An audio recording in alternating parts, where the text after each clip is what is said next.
I've noticed in life that when I try and force things to change, they don't budge.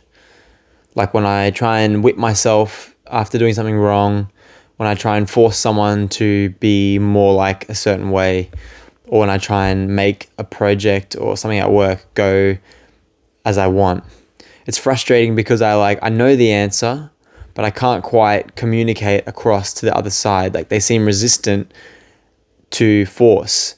And the same for myself. I know what I need to do, but for some reason, the harder I try and get myself to do it, the more resistant I feel in life, the worse I feel, the harder it is to change.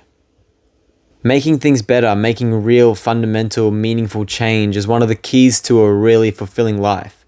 Because if you can't influence change, you are not as useful to the world. And if you're not useful to the world, you feel useless. That's what that feeling of uselessness comes from.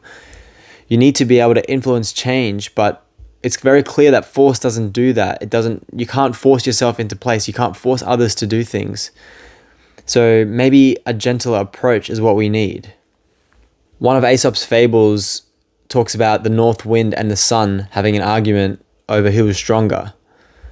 They saw a traveler walking past, so the sun says, all right, whoever can make that guy take his coat off is the strongest. And the north wind agrees, and then lets out this huge gust of wind and blows on this traveler. And what it does is he starts to grip his coat real tight and he won't let it go. And no matter how hard the wind blew, he gripped his coat tighter and tighter. And then the sun gently shone its rays onto him and heated him up slowly, and all of a sudden he took his coat off by choice. So the lesson here is a gentle guide is more impactful than brute force. If you want to change yourself, being kind to yourself, saying, yep, okay, I got it wrong, I didn't align with my goals, but I'll try again next time. A really good trick I have is to talk to yourself like you're 10 years old, like you're your 10-year-old self. Be nice to them. How would you talk to a 10-year-old? You wouldn't tell them you failed, you're an idiot. You would say, you tried hard, just try again next time. And when you're talking to others, instead of saying, do this, do that, like even if it's with pure intentions, it's like saying, this is going to help you. It gives this internal resistance. People don't want to change. They don't want to be told what to do.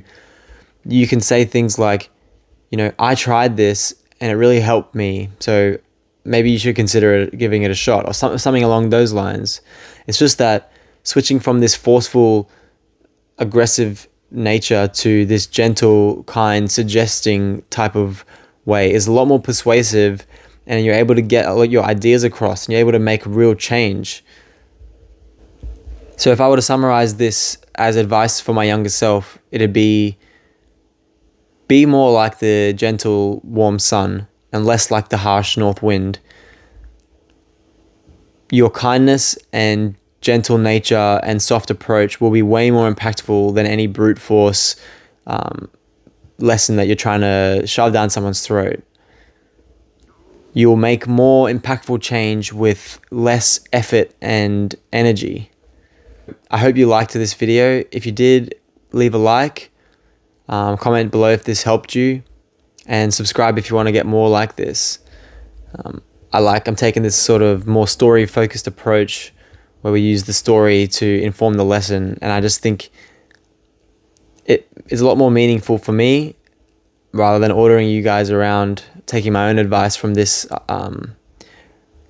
point. So yeah, thank you very much again, and I'll see you in the next one.